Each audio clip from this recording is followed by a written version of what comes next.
Matthew chapter 24. Jesus warns about the future.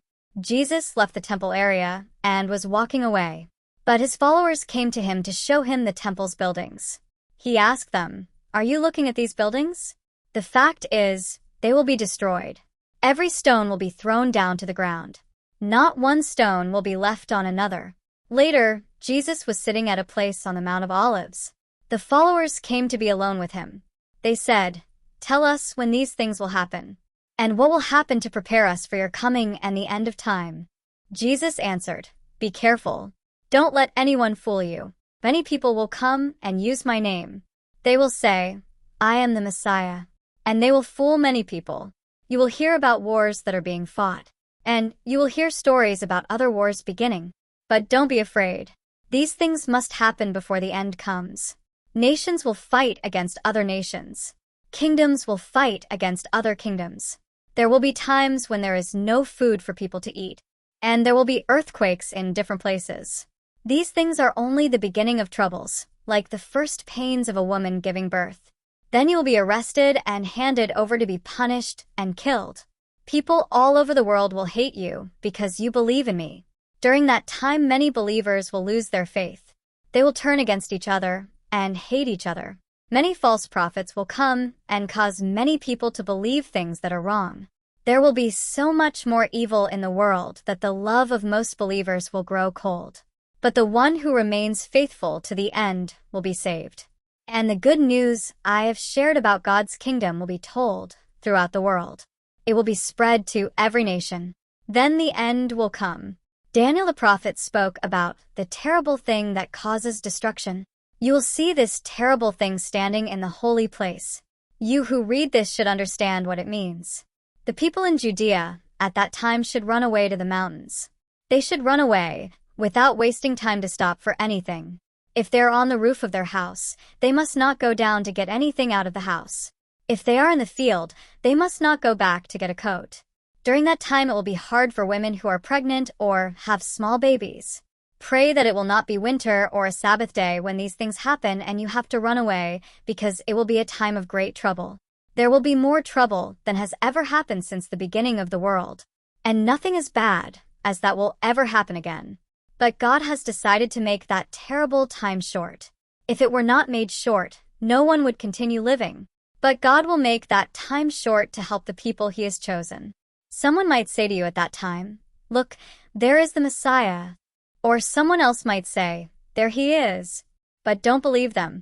False messiahs and false prophets will come and do great miracles and wonders, trying to fool the people God has chosen, if that is possible. Now I have warned you about this before it happens. Someone might tell you, "The Messiah is there in the desert."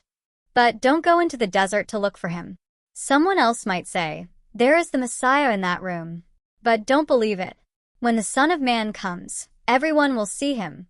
It will be like lightning flashing in the sky that can be seen everywhere. It's like looking for a dead body. You will find it where the vultures are gathering above. Right after the trouble of those days, this will happen. The sun will become dark, and the moon will not give light. The stars will fall from the sky, and everything in the sky will be changed.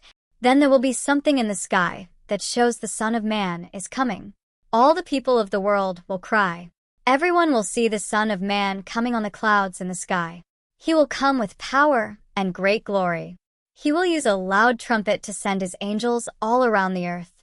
They will gather his chosen people from every part of the earth. The fig tree teaches us a lesson.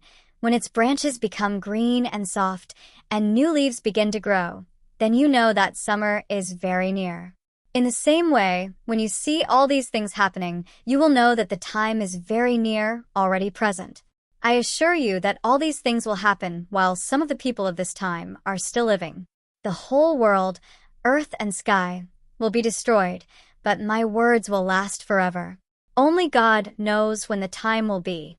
No one knows when that day or time will be. The Son and the angels in heaven don't know when it will be. Only the Father knows. When the Son of Man comes, it will be the same as what happened during Noah's time. In those days before the flood, people were eating and drinking, marrying and giving their children to be married right up to the day Noah entered the boat. They knew nothing about what was happening until the flood came and destroyed them all. It will be the same when the Son of Man comes. 2 men will be working together in the field. One will be taken, and the other will be left. 2 women will be grinding grain with a mill. One will be taken, and the other will be left. So always be ready. You don't know the day your Lord will come. What would a homeowner do if he knew when a thief was coming? You know he would be ready and not let the thief break in. So you also must be ready. The Son of Man will come at a time when you don't expect him. Good servants and bad servants. Who is the wise and trusted servant? The master trusts one servant to give the other servants their food at the right time. Who is the one the master trusts to do that work? When the master comes and finds that servant doing the work he gave him, it will be a day of blessing for that servant. I can tell you without a doubt, the master will choose that servant to take care of everything he owns. But what will happen if that servant is evil and thinks his master will not come back soon? He will begin to beat the other servants. He will eat and drink with others who are drunk. Then the master will come when the servant is not ready, at a time when the servant is not expecting him. Then the master will punish that servant. He will send him away to be with the hypocrites, where people will cry and grind their teeth with pain.